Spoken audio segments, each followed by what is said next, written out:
Good morning everyone, lovely to have you with me. It's Carol here at Aakash Journals.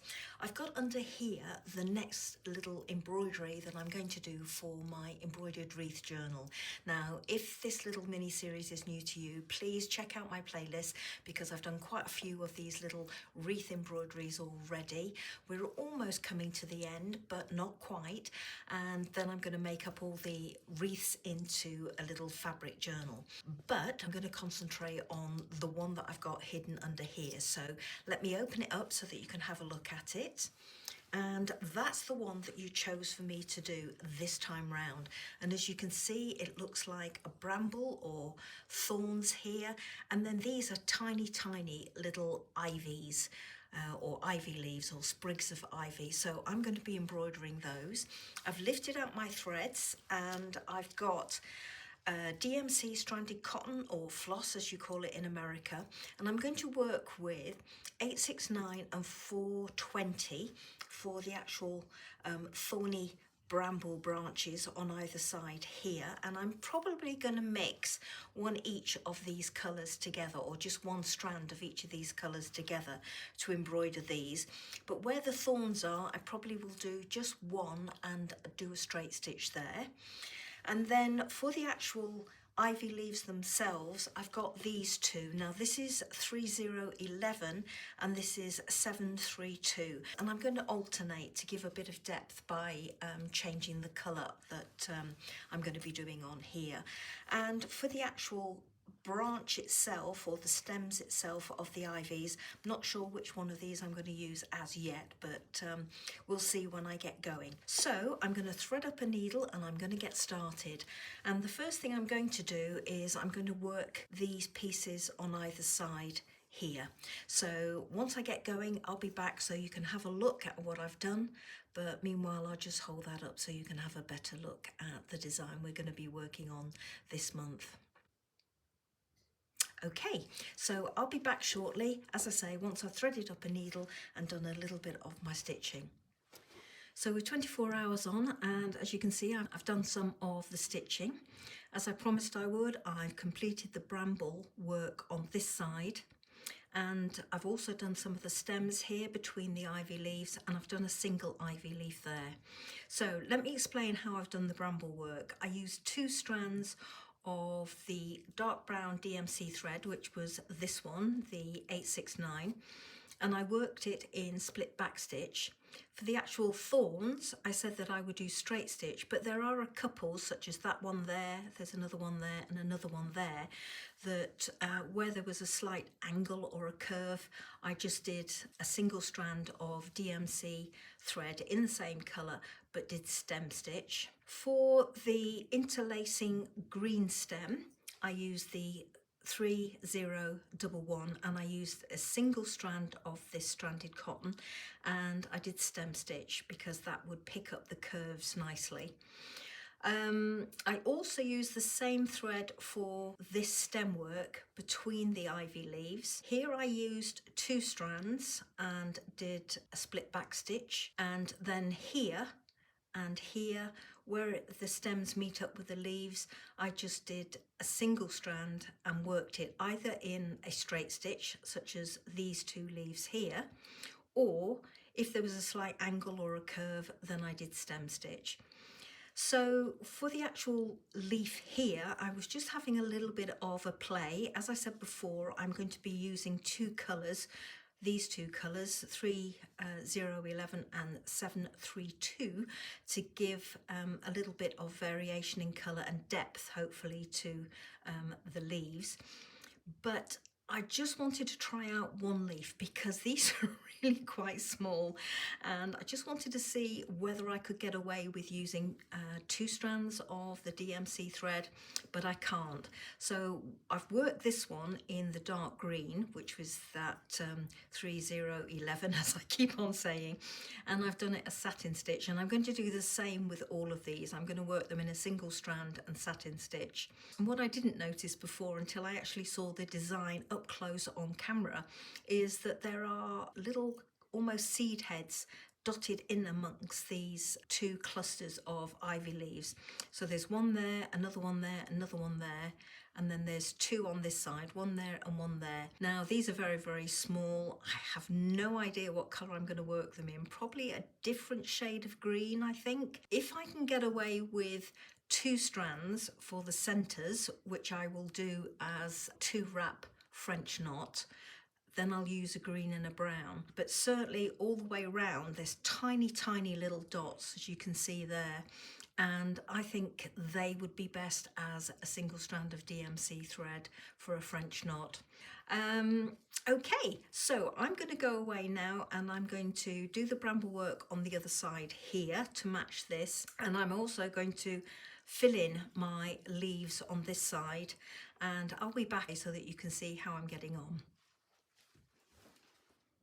So as you can see, I've done quite a bit since the last portion of video.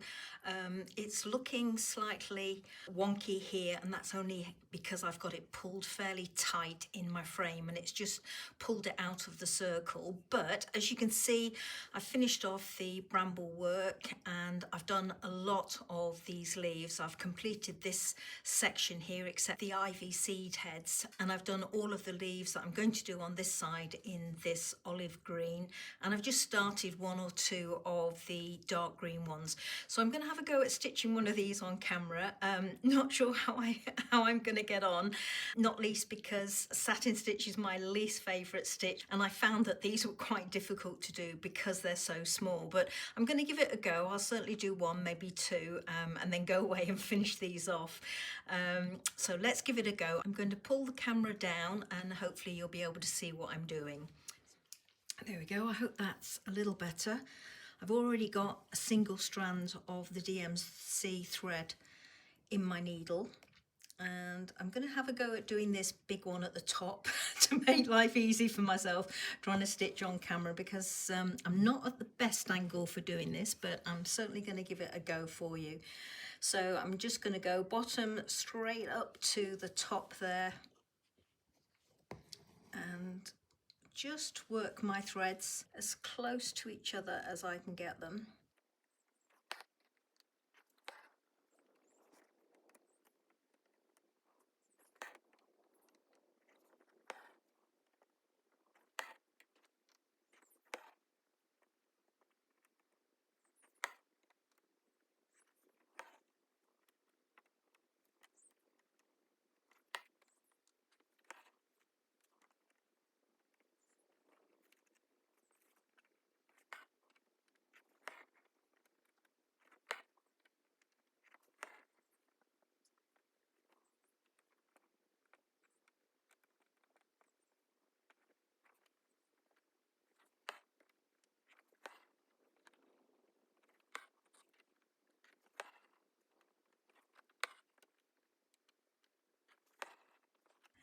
Just one last stitch on this side. I can just get my needle in.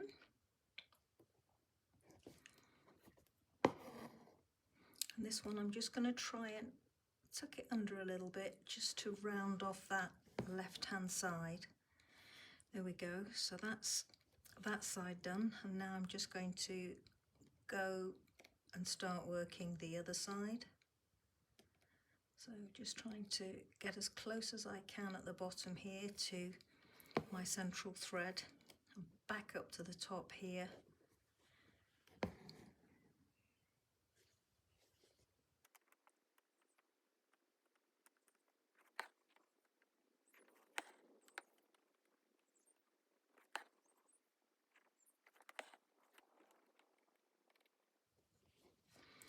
Not made that point at the top very well, so I'm just going to try and add in a couple of little stitches here and work them in my satin stitch, but from the top, and just try and get a better point there, as I said. So I'm just trying to go down between those threads there. Satin stitch can be forgiving in that respect. I'm just struggling to see in this light and at this angle where I need to be, so please forgive me, it's not going to come out the best, this one, but working these shapes, they don't have to be perfect, and they give the impression of ivy leaves, so that helps. Just drop my needle there. So that really does help a little bit.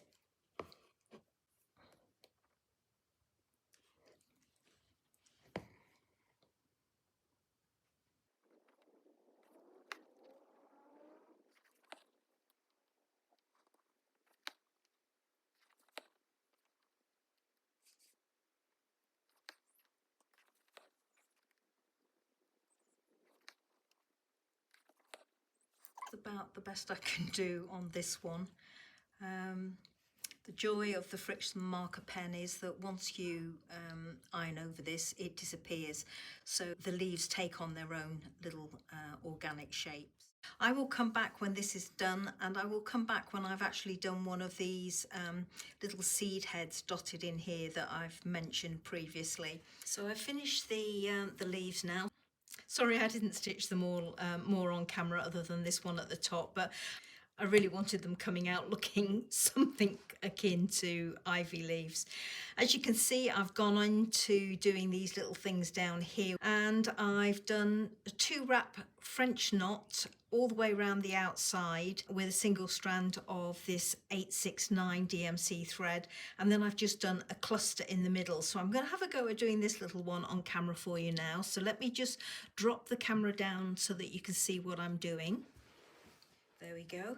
I've got a needle already threaded up from doing that little one, so I'm just going to come up to one side here and start doing some little 2 wraps French knots. There's my first one. I'm just going to do them randomly on here because I haven't really got a guide to follow. The other one had more of a guide that I could follow, so I'm just going to add a few in, going over my stems as I need to. If you watch my channel, you'll know that I could sit and do French knots all day long. I just love them for some reason. So just a couple of wraps and down. I've got one of these felt mats like I have here. I'm tapping this and it's off camera, but if you've got one of these thick felt mats, these are ideal for doing French knots. You can anchor straight down into them to keep your tension on your thread. But I have to say, if I'm stitching in the lounge, and again I've said this before, I use the cushion or the arm of the sofa. The needle doesn't damage either because it's so fine.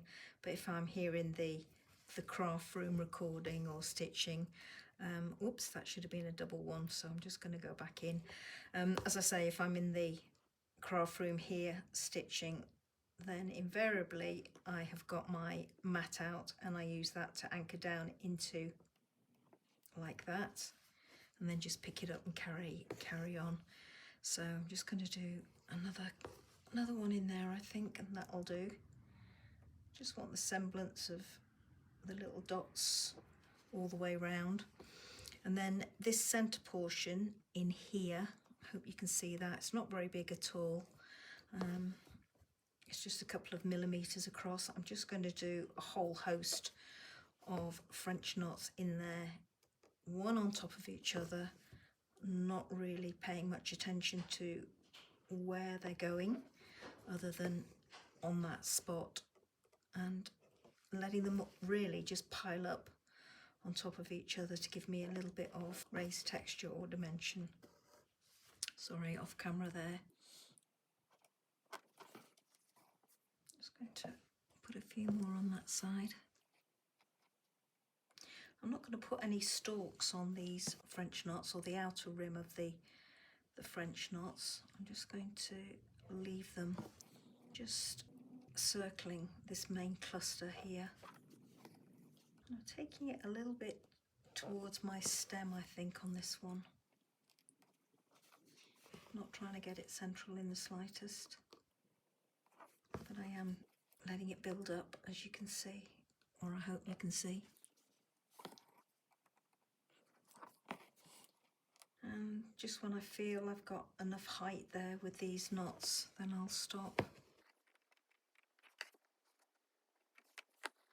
As I'm doing this, I'm glancing round the rest of my ring here, just wondering whether it would be nice to put some tiny little French knots dotted in amongst this bramble, but we'll see in a moment how that looks and whether I want to do it or not. So I think that's about all I'm going to do on this little one here. Maybe just pop another one in there.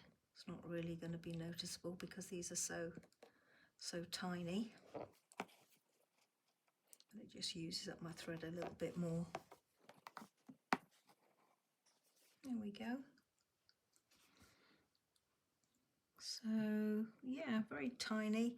This is not regular at all. This is more regular, but I don't think it really matters because I actually think that it's more realistic if it isn't completely uniform. There we go, just pop another one in there. Right, I'm going to finish off my thread now and thread up another needle, and then I'm going to do these three and then I'll be back. If I decide I'm going to put in some French knots around here, then I'll go ahead and do that, because you've seen me stitch a French knot, so you won't need to sit and watch me do all that. So I'll be back with this finished off and with it ironed so that the Friction marker pen disappears, and then this one's finished. So back again one final time with this little embroidery, and it's all done and dusted now. If I hold it up to the camera, I've finished off these little galls, if you will, and I decided not to add French knots around the outside of the brambles, but you'll see that I have interspersed a few just round the edges of the ivy, not so much on this side, more on that side where it does go outside the brambles, just to add a little bit of daintiness to it. And there we go, a very simple little embroidered wreath. Really, really easy.